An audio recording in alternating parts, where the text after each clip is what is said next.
Hi, sisters. Welcome back. Today we're going to be going through Zechariah. I'm still in chapter 3, and I'm going to be talking about 3 through 5. It says, Now Joshua was clothed with filthy garments and was standing before the angel. Then he answered and spoke to those who stood before him, saying, Take away the filthy garments from him. And to him he said, See, I have removed your iniquity from you, and I will clothe you with the rich robes. And I said, Let them put a clean turban on his head. So they put a clean turban on his head, and they put the clothes on him. And the angel of the Lord stood by. I thought that was so beautiful. That just really hit me when I was studying this and reading this. It just to me, it was literally the depiction of salvation, the depiction of being justified and sanctified, the imputation of Jesus Christ, which I talk about all the time, where we exchange those bank accounts, where he took my filthy rags, my filthy clothes, my sin, my iniquity, and he took it at the cross and he exchanged with me the beautiful robes of righteousness that I am not worthy of. I did not earn those robes of righteousness. Christ earned those robes, and yet he has clothed me with these beautiful robes of righteousness. And it talks about in Hebrew, that word where it says filthy garments is literally one of the most words in the Hebrew language to depict how vile. It's like a word of the garments have been soiled with like poo poo, okay? Like nasty body excrements, right? Like just gross garments. And that's what Joshua was saying. I am full of this filth. I am vile. I am a vile sinner. When you stand there before the Lord, when you look at God's holiness, you read the word of God and you see your life that lines up to it. Man, I am vile. I am a wicked person. Think of Isaiah. I am a man of unclean lips among a people of unclean lips. When you're faced with the holiness of God, and of course, this is what Satan's doing. Oh, we talked about this in the last teaching that he's accusing Joshua, that he's just being accusation after accusation, and the accusations were probably true. Joshua knew what he was and the sinner that he was. But God plucked him out and chose him for this mission, chose him to be the high priest for Jerusalem, to rebuild this temple, to bring restoration back. And it's so beautiful. It's such a depiction of our salvation, of the grace and the mercy of Jesus Christ, that he sets us apart for holiness, that he cleans us up, that he takes the sin and the filth and the vileness and he gives us purity. He gives us righteousness. We are now called holy. We don't often always feel so holy, but we are holy in the sight of God.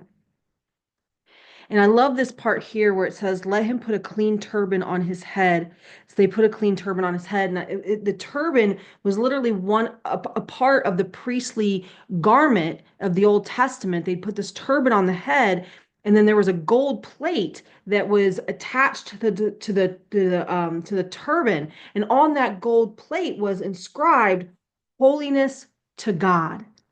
It was a reminder to them that they were separated unto holiness as high priests, and that they were going to go into the Holy of Holies and they're going to represent God and the people, and they are to be holy. And I thought that is the garment that has been put on you and me. We have that inscription on us. It says, Holiness to God. I have saved you. I have consecrated you. I have set you apart. That's why we're called saints. Saints means separated for holiness. So if you are a saint, if you are born again, you are a saint for God. You are separated for holiness for God. And God takes this very seriously. And we need to get back to a purposeful walk of holiness. Is there anything in your life that is defiling you? Is there anything in your life that you know is a dishonorment to God and what He's called you to, that you're disobeying His word, you're walking in impure things, you're putting on back on the filthy rags in which you've been rescued from? You have these beautiful robes of righteousness. Are you allowing mud to just jump all over it? Are you just walking in mud and allowing these beautiful garments to be filthy by the world, filthy by the sin of the world and the flesh and the sin that still dwells in you? We are now high priests, you guys. We are now part of the high priestly. Jesus is our high priest, and we are now a part of the priestly lineage. We are priests. We are separated for holiness. We are saints of God, consecrated. We are wearing those robes. And we have to ask ourselves, how are we doing? How are we doing at representing God, representing His holiness, His righteousness, His truth? We have been rescued from the fire. We've been given a plan and a purpose.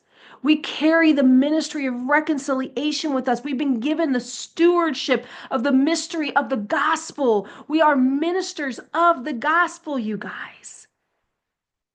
What a high responsibility. We are the witnesses of Christ. That's why we're here, to witness to a lost and dying world what it means to be a Christ follower. What does it mean to be a Christian? And I often ask this question: if the people that know you the best have no idea who Jesus is, and I would go up to them and say, based on Susan and her life and what you see on a day-to-day basis, describe to me Jesus. What would they say about him? What would they say? Well, Jesus must like to cuss a lot. He probably likes to cuss a lot because Susan cusses a lot. You know, he drinks a lot of alcohol. He is very snarky. He gossips a lot.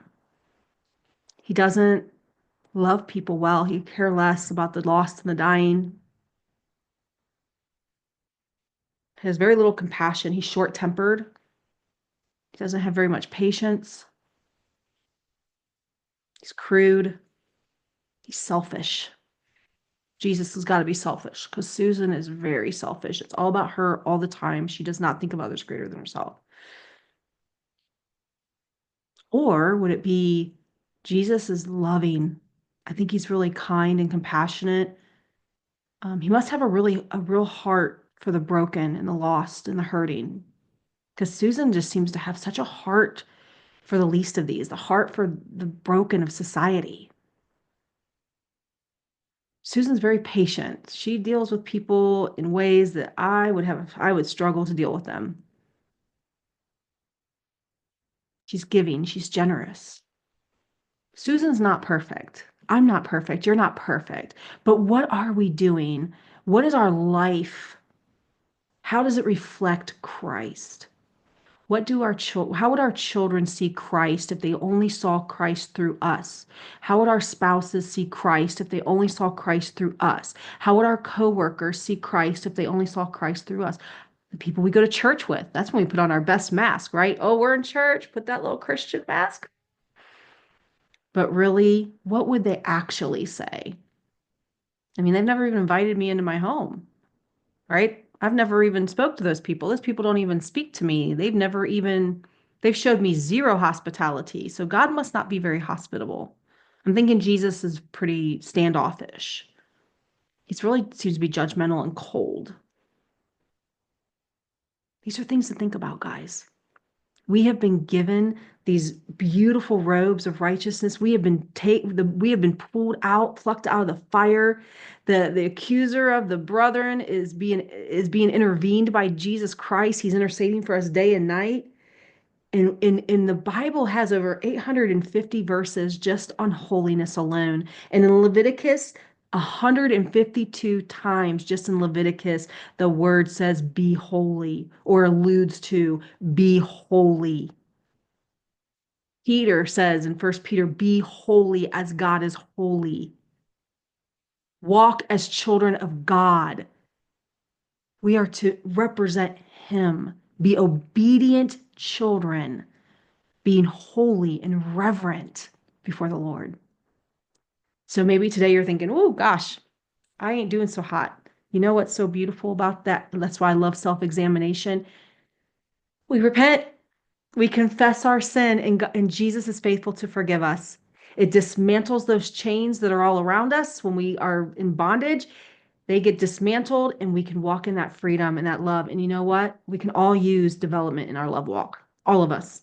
I I had I've been developing God in me, I should say, has been developing my love walk for ever since I became born again. And it was not easy for me coming out of trauma and abuse, and I just mistrusting people, and constantly getting the kiss of Judas and whatnot. God is always refining my love walk and showing me how I can love more, how I can love better, and love with sincerity. In love with sincerity. And he does this by me reflecting my life with the word of God, being honest and true with myself and what I go through, the thoughts and the feelings that I have, and taking those to the Lord and just being honest with him. I don't like that person. That person to me is, whatever. Help me to love them. Lord, help me to have the eyes for them that you have for them. And so that's what we do. And so we want to know that we have these turbans on that say separated unto holiness, or holiness to God. That if you are a saint, you are separated for that holiness. I'm here to help walk that out with you. If you have questions or need prayer or just want to talk more about it, you just go on my website, you book a free call, and we'll do a Zoom call together, and we'll talk and we'll pray and we'll talk through it. So it's free. I'm just here to help in any way that I can. I love you guys. I appreciate you guys. Thank you for supporting our ministry. God bless you.